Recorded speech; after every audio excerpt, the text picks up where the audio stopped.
ஐயனார் துணை சீரியல்ல அடுத்து வர எபிசோட்ல நிலா இருந்துட்டு நீங்க வெளியில போங்க அப்படின்ற மாதிரி சோழன் கிட்ட வந்து சொல்லவும் சோழன் இருந்துட்டு நான் எதுக்காக வெளியில போகணும் அப்படின்ற மாதிரி சோழன் வந்து சொல்லிடுறாங்க. வழி விடுங்க, நானாச்சும் வெளியில போகணும் அப்படின்ற மாதிரி வந்து சொல்றாங்க.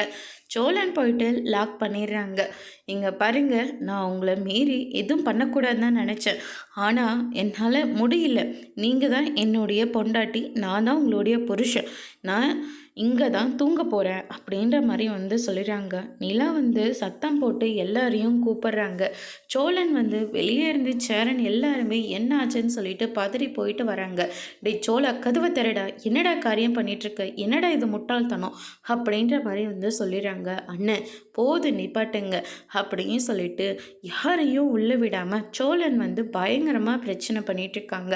நிலா இருந்துட்டு பக்கத்தில் இருக்கிற கத்தியை எடுத்து கையில் வச்சுக்கிட்டு பக்கத்தில் வந்தீங்கன்னா கண்டிப்பாக நானே கழுத்தை அறுத்து செத்து போயிடுவேன் அப்படின்ற மாதிரி வந்து சொல்கிறாங்க.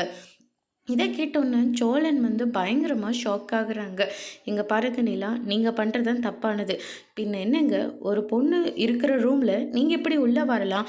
வழி விடுங்கனாலே விட மாட்டேன்றீங்க அப்படின்னு சொல்லிட்டு நிலா வந்து சொல்லிடுறாங்க. அதுக்கு அடுத்ததாக வேறு வழி இல்லாமல் சோழன் இருந்துட்டு நிலா கிட்ட போய் மன்னிப்பு கேட்குறாங்க. தயவு செஞ்சு கத்தியை கீழே போடுங்கன்னு சொல்லிட்டு இங்கே வெளியில் போங்க அப்படின்ற மாதிரி வந்து சொல்கிறாங்க. அதோடு இன்னைக்கான பிரம்ம முடிச்சிருக்காங்க.